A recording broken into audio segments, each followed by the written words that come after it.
الصبح بدا من طلعته. Lihatlah tawaran agama tentang jihad. Ketika banyak orang menerjemahkan jihad itu identik sama pedang yang terhunus, senjata yang memiliki kekeran khusus gitu. Padahal Islam tawarkan tidak seperti itu. Yang namanya jihad ini al-jihadu fi sabilillah bi amwalikum wa bi anfusikum. Jihad yang paling utama dengan hartamu dan jiwamu. Harta yang dikedepankan baru bicara jiwa. Berarti kalau orang yang berilmu tahu, kalaupun dia pengen jadi orang kaya bukan buat sombong, buat jihad. Maka bagaimana caranya dia bisa menjadi orang yang kaya raya untuk bisa berjihad? Karena dia tahu bahwa dia mampu berjihad dengan harta. Tapi kan gak semua orang mampu berjihad dengan harta. Karena berapa banyak orang yang tadinya susah, itu agamanya Masya Allah, sholatnya tepat waktu, tidak pernah terlambat. Tapi ketika Allah jadikan dia orang yang kaya raya, Masya Allah, sholatnya berantakan, ibadahnya rusak, gagal ujian yang kedua. Ini yang pernah dilakukan oleh Umar Ibn Khattab. Beliau sahabat Nabi, orang mulia setelah Abu Bakar. Bahkan di tangan Umar lah Allah titipkan 3/4 dunia. Kalau dia mau, dia bisa punya harta menutupi Masjid Nabawi. Dan itu terjadi ketika tertaklukannya kerajaan Parsi itu. Harta rampasannya itu emas, batangan, permata, berlian itu nyaris menutupi Nabawi. Menangis Umar sambil berkata, inilah awal sebuah ujian yang mendatangkan kehancuran. Lihat, ingatkah kita dengan tangisnya Abu Darda ketika tertaklukkan kerajaan Siprus, kerajaan yang kuat. Yang dia bahas itu bukan harta rampasannya, bukan. Kalau kerajaan sekuat ini saja bisa hancur cuma karena maksiat yang merajalela di kerajaan tersebut. Sehingga semua penyebab kemaksiatan itu bisa membuat para sahabat ini menangis. Umar pun merasakan itu. Tidak pernah Umar sebagai khalifah, penguasa 3/4 dunia, terlambat dalam urusan sholat. Tidak kebayang gak tuh? Ya, kalau presiden kan cuma satu negara. Ini Umar ini 3/4 dunia. Dunia ini yang bulat, cuma 1/4 yang bukan di tangan Umar. Jadi kalau bicara sibuknya Umar, subhanallah. Tapi dia tidak pernah terlambat yang namanya sholat berjamaah, Umar. Kecuali sekali Umar terlambat sholat berjamaah, yakni ketika beliau tidak sholat asar dan terlambat mendatangi sholat asar itu.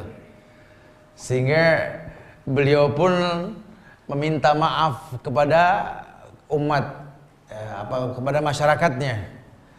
Ya, setelah saya sholat, Umar tuh tidak ada malu. Umar sih orang dia batal buang angin aja ngomong ke depan umat gitu loh. Umar itu. Ini dia terlambat, dia minta maaf, wahai masyarakatku. Aku khalifahmu Umar Ibn Khattab telah melakukan kesalahan yang fatal sekali. Dunia membuatku terlambat mendatangi ibadah yang wajib ini.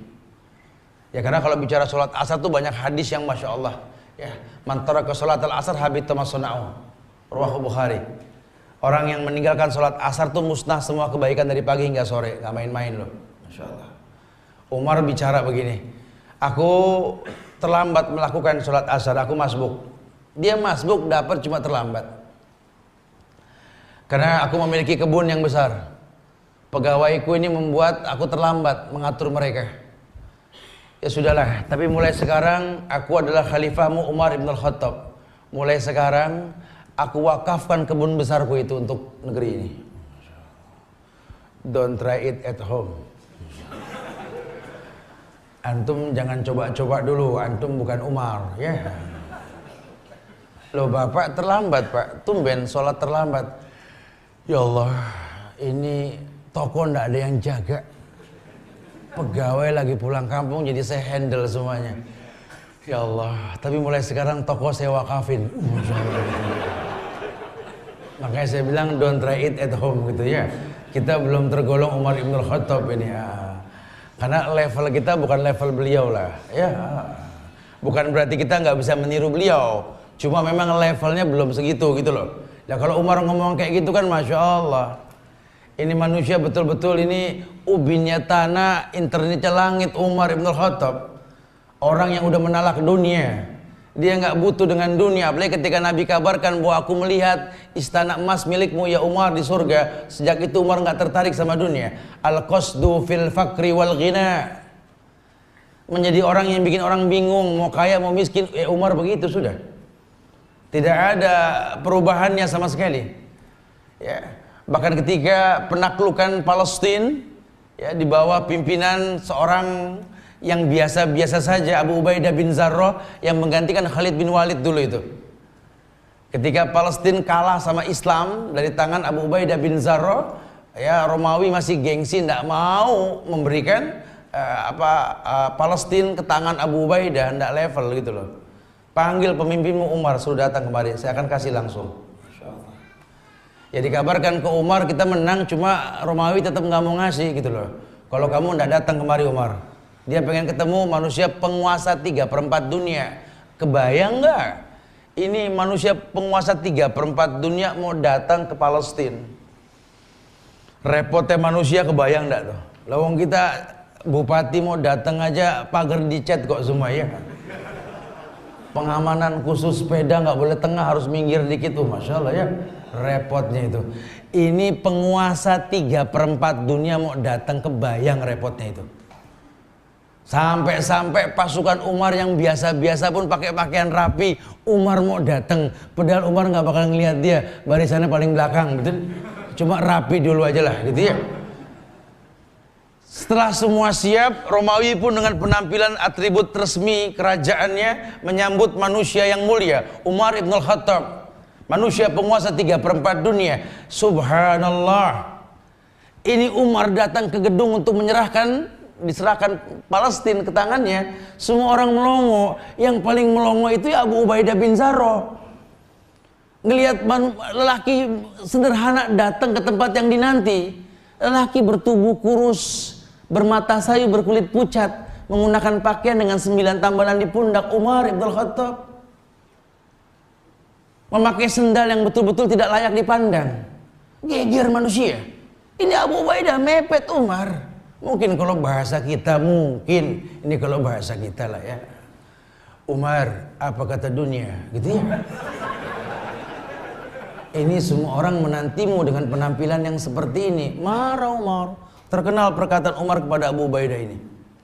Ya Abu Ubaidah, inna kunna adallu qaumin a'azzanallahu bil Islam, faman nabtagil izzah bi ghairi Islam. Masya Allah. Ya Abu Ubaidah, inna kunna adallu qaumin. Kesel Umar diginiin. Emang mau ketemu siapa? Raja Romawi, panglima? Emang Tuhan dia? Dengar ya Abu Ubaidah, inna kunna adallu qaumin, kita ini dulu orang yang hina. Ya Allah, Umar Quraisy, sahabat Nabi, mengaku dirinya dulu dia orang yang hina. Quraisy kok hina? Lawang ada Nabi di tengah-tengah Quraisy, betul? Masya Allah. Lah, adallu qaumin, kita hina. Azanallahu bil Islam, Allah telah muliakan kita dengan Islam. Faman nabtagil izzah bi ghairi Islam, layakkah kita minta dimuliakan selain dari Islam? Masya Allah. Mau apa? Mau menjilat sama Romawi kita? Minta dipandang mulia sama dia? La, al-izzatu lillah. Kemuliaan cuma milik Allah, wahai Abu Ubaidah bin Zarrah. Subhanallah. Harga diri. والليل دجى